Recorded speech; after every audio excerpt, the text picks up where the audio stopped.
Good evening. We're really lucky today. We have got a very creative person with us tonight, and that's Niloufar Lamakan. Okay, lovely to meet you. And thank you for coming on. Tell us a bit about Thank you so yourself. much for having me on. That's all right. Tell us about yourself. What is it that you do that makes you the most creative person I think I've spoken to for a long time? Oh, wow. What an accolade. Um, yes, well, I like trying things, Mm. basically, trying new things. So I've done lots of, I've had various careers. So I worked in technology for quite a long time. Um, and then I sort of came out of that sector and set up my own interior design business, which I've had since 2008. And I also produce art. I do digital paintings using my interior design tools. Wow. And of late, I'm an author of novels. I was gonna say, what's your favorite? But my gosh, they're all, how could you choose? I mean, they're all wonderful things. I'm looking at everything behind you, and I want to have a look at I think they're plates behind you. They look lovely. I have to be honest and say it is a background. Well, I have to Yeah. say, if interior design, that, it sounds to me like everything has come from that. So do it using doing art through your interior design tools. Tell us a little bit about that. How did that come about? Was you just playing around one day and thought, oh, that's interesting? Well, I like doing new things. I like producing creative things. So I was thinking about how could I produce art that's related into skills that I've already got. Mm. So one of the reasons was I did a course in printmaking, Oh, right. and I started using my fabric samples and wallpaper samples, and I use them to create art using printmaking, Mm. which I really, really loved. Mm. It's a very sort of immediate kind of art. You Yeah. do it and it either looks good or it doesn't, and you try again and again. And then I started, if you've ever seen architects' drawings, Yeah. the software you use to produce those plans, I use that for my interior design.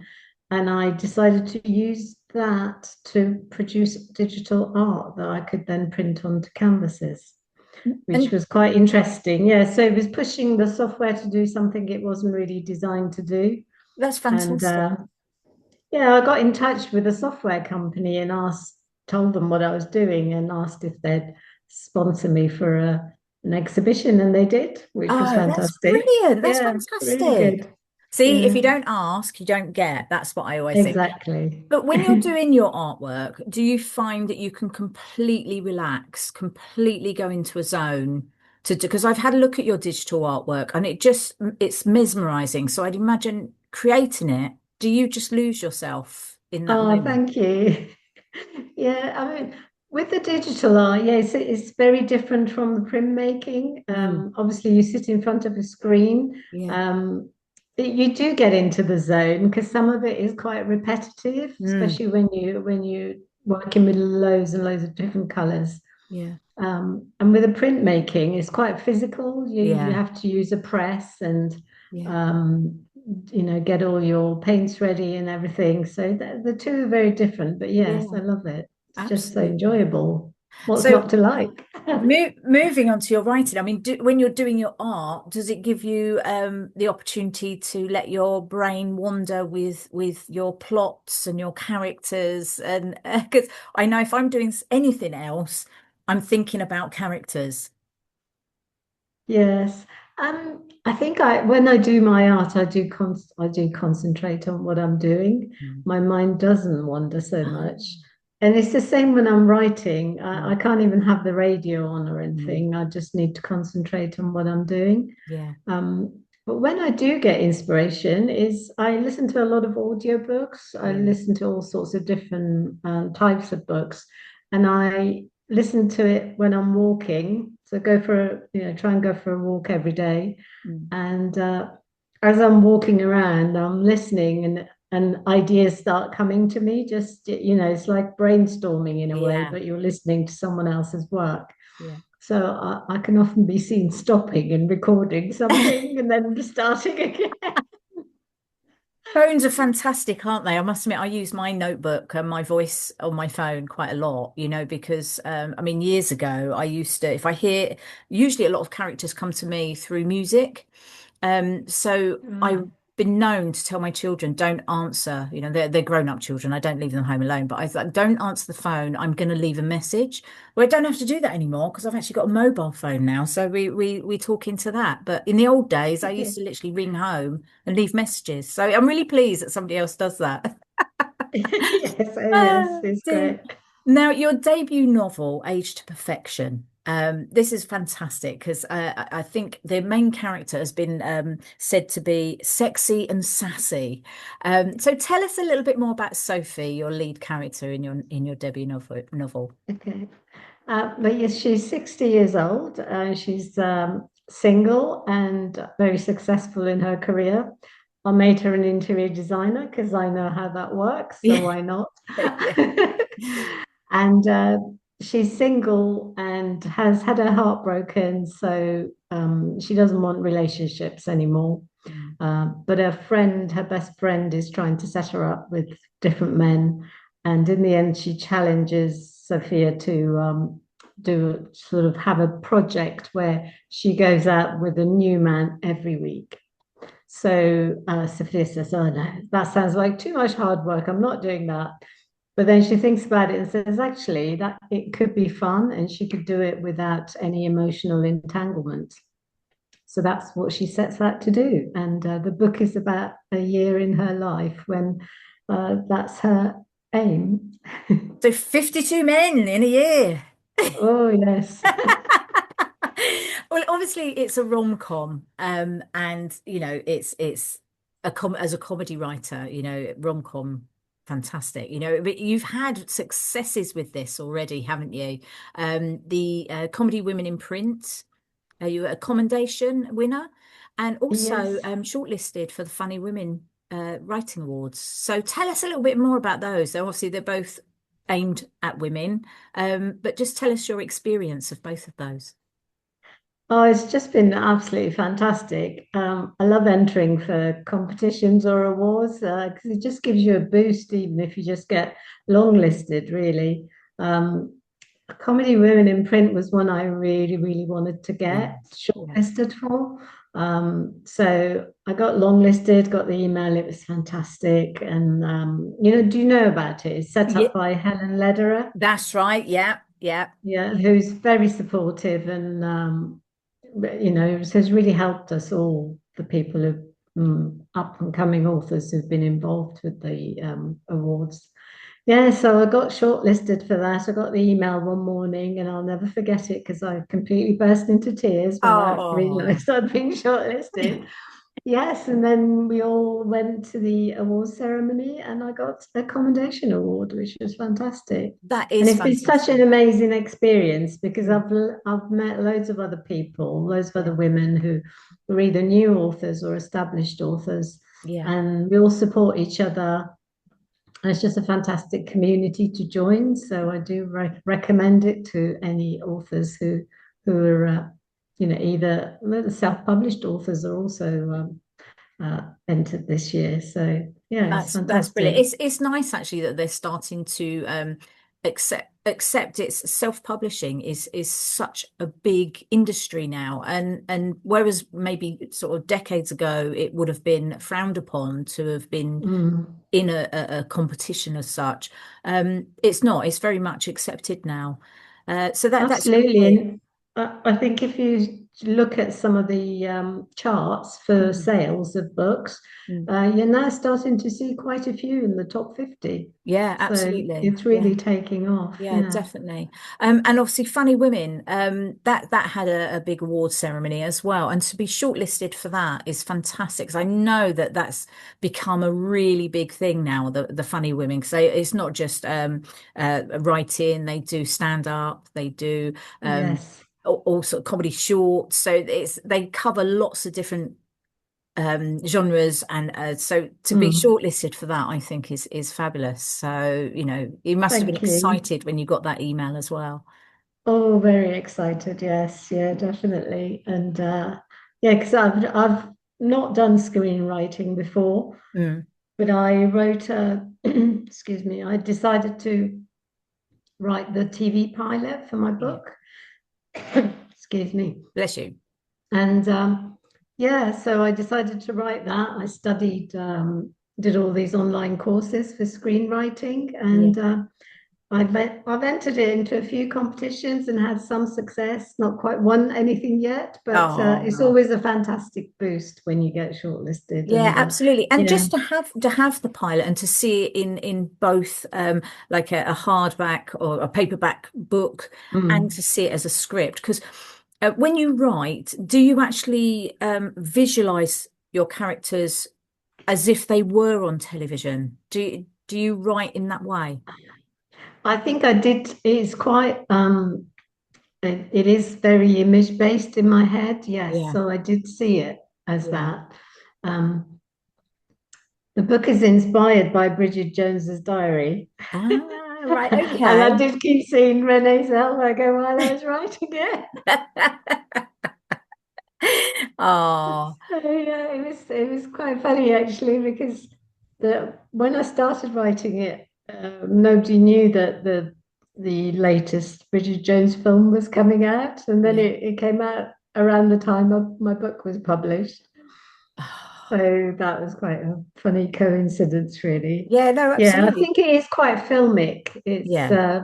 quite rich visually. Yeah, no, that's good. That's good. And like I say, I mean, as a scriptwriter, I love scripts. I love reading scripts. So, for you to have already taken your novel and made it into a script, I think that's brilliant. To have both in your hands must be Well, I've an done incredible one. feeling. You've done so many. But now, talking about obviously you're bringing a workshop or a book talk to the Blandford Literary Festival, and the title of that is Rom Com Rebels. Is it Love, Lust, and Life After 60? That's Without it. without giving it too much. Oh, you're doing that with Clare Carver as well, aren't you? Yeah. That's right. And Yes. Yeah. tell us, without giving too much away, what can people expect when they come and see you? Yeah. Well, Clare Carver is another author who's with my publisher, One More Chapter of it's an imprint of HarperCollins. And her book, her heroine in her book is 60 or in her 60s as well. And that's all about finding love later in life. Mhm. So when I saw that I was told that I could participate in the Blandford Literary Festival, I thought, gosh, wouldn't it be interesting if the two of us got together and talked about what it's like writing a protagonist that's a bit older, Yeah. but looking for love? Mm. Because, romantic comedies, you don't get too many in their 60s. They No. tend to stop around age 40. So Yeah. we Yeah. thought, well, that's something that's different, and we've both written books about that. Yeah. So we thought we'd get together and have a chat about what it was like writing it and the reasons why we chose the heroines that we did choose. Yeah. Yeah, I met her today actually for a coffee and had a chat about it. So Oh, we're going that's to be good.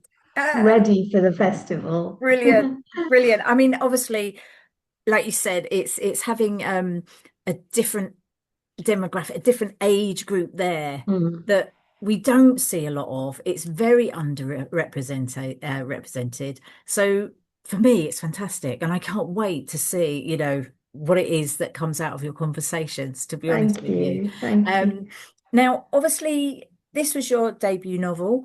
What's next for you? What's next is there another sequel to this, or is it something completely No different? sequel planned at the moment. Hmm. I did start writing a book set in a dance school because Hmm. dance is one of my other passions. Um, and then I was very busy marketing Age to Yeah. Perfection and didn't write for a while. And Mm. then I started again in the summer, and I decided I'm going to put that one in a drawer for now and Yeah. start a completely new one. Yeah. And I've made really good progress with that. So That's this good. one's going to be about female friendship. Mhm. and a little bit of later in life romance as well. Now, romance obviously is something you obviously that's your writing board, as it were. You went to the Bournemouth Romance Festival, didn't you? Yes. How was that? You were actually on a panel, is that right? I was, yeah. They had one of the items on the program was debut novelists. Right. So it was me and two other debut authors, and we Yeah. just talked about our experience of what it was like to start off, why we started off, and what the experience was in terms of submitting it and getting it published. Mm. The other two were much, much younger than me. They were in their 20s. So it was quite interesting getting their perspective as well. Yeah. Yeah. And yeah, and they'd both been writing forever, ever since they were little, whereas I came into it quite later in life. I hadn't written anything before, Yeah. but But I don't you think that decided, that's in a way to your advantage? Because obviously, I always play on lived experiences, and mm, I think there's so much more that we can bring to our writing because we do have that much more experience. But talking about the publishing and submitting, how did you find that as a first-time novelist? it's tough. It Mm. is very tough. You have to, I always say you have to be really resilient, Hmm. because there is so much rejection involved. Yeah. Um, I had 42 rejections, Oh, right. or Okay. 42 no's, Yeah. most of which were silences, let's just say. Because most people don't, most agents or publishers don't get back to you if they Yeah. don't want your book. But you have to remember that it's all about timing Mm. and not necessarily about your writing, because Yeah. publishers and agents at any one time are looking for very specific Yeah. things. And if you don't completely fit into what they want, they will say no, and Yeah. it won't be any reflection on your writing, Yeah. really. Yeah, I mean, I agree. I don't think it's something that they should particularly take personally. We talk about rejection, a lot, even with screenwriting. Um, it is just not the right time or not the right time and place, Mm, and not the right face sometimes with regards to not your work, but the particular agent or production mm, company or publisher in your case. Um, so it is about finding the right fit, not just for them accepting you. You have to sort of accept them as well. It's got to be the right publisher for or production exactly. company. So I think you're right, not to take it to heart, to just keep plowing on, just not giving up, I think is the main thing, isn't it? I think that's the thing. I think if you give up after, I've known people to say, well, I've sent it to 10 Yeah, agents and I haven't heard back, so that's it. And you just yeah, think, no, just keep going until yeah, you hear. yeah. I'm sure I And read what somewhere that I'm sure somewhere that J.K. Rowling sent Harry Potter out about 200 times a before lot, it was yeah, accepted. So yeah. never give up. Never give up. Never give up, So no. yeah, and you And what obviously, I found was yeah. funny was having got the publishing deal, got my book out, and then I started doing all the marketing work that I needed to do. And that I hadn't banked on that. It was a whole new world of rejection again. When you write to people and go, "Would you like me to come and speak at your event?" And they go, "No." Oh my So gosh. yeah, you do have to just, just let it go and not be bothered by it. It's Yeah. just part of the job, really. Yeah, absolutely. And part of the, as far as I'm concerned, part of the fun as well, because it's a learning curve and a potential It is. story in itself. So I always look at that as a positive. Meet some Yeah, characters and along the way. and the other good thing about writing is you just meet so many Yeah, people. You make new friends, and there's just lots of contacts. It's fantastic. So it's absolutely. not just a new career; it's a new horizons, really, with Absolutely. And meeting lots of networking. people. So Yes, important, so important. absolutely. Just for even learning new things, just through Mm. networking with people.